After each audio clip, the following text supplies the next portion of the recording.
بسم اللہ الرحمن الرحیم۔ محترم ناظرین، السلام علیکم ورحمۃ اللہ وبرکاتہ۔ ارشد ندیم کی لاہور ایئرپورٹ سے تبلیغی مرکز رائیونڈ آمد۔ امیر تبلیغی جماعت مولانا نذر الرحمان صاحب دامت برکاتہم العالیہ سے ملاقات۔ تفصیلات کے مطابق پیرس اولمپک میں تاریخ رقم کرنے والے ارشد ندیم کی آج الصبح رائیونڈ تبلیغی مرکز آمد ہوئی ہے، جہاں انہوں نے اپنے قافلے کے ہمراہ 1 گھنٹہ قیام کیا ہے۔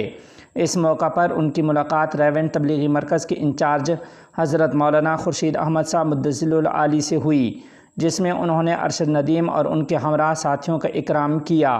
ارشد ندیم نے رائیونڈ تبلیغی مرکز ہی میں فجر کی نماز ادا کی۔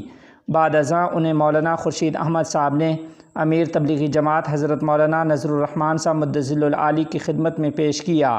انہوں نے مولانا نذر الرحمان صاحب دامت برکاتہم العالیہ سے مصافحہ کیا تو ساتھ ہی امیر تبلیغی جماعت مولانا نذر الرحمان صاحب مدظل العالی نے ارشد ندیم کے چہرے پر ہاتھ پھیرتے ہوئے حیرت بھرے لہجے میں پوچھا، کیا داڑھی نہیں رکھی؟ اس پر مولانا خورشید احمد صاحب نے ارشد ندیم کی ترجمانی کرتے ہوئے کہا کہ انشاءاللہ اب داڑھی بھی رکھیں گے اور تبلیغی جماعت کے ساتھ وقت بھی لگائیں گے، جس کے بعد مولانا نذر الرحمان صاحب دامت برکاتہم العالیہ امیر تبلیغی جماعت نے ان کے حق میں دعا کی۔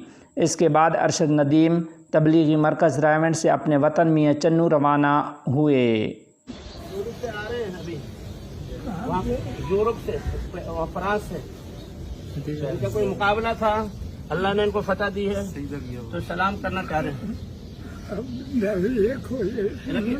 رکھیں گے انشاءاللہ، ہاں ارادہ کیا ہوا ہے، وقت بھی لگائیں گے انشاءاللہ، مصافحہ کرنا چاہتے ہیں اور دعا کر دیں گے۔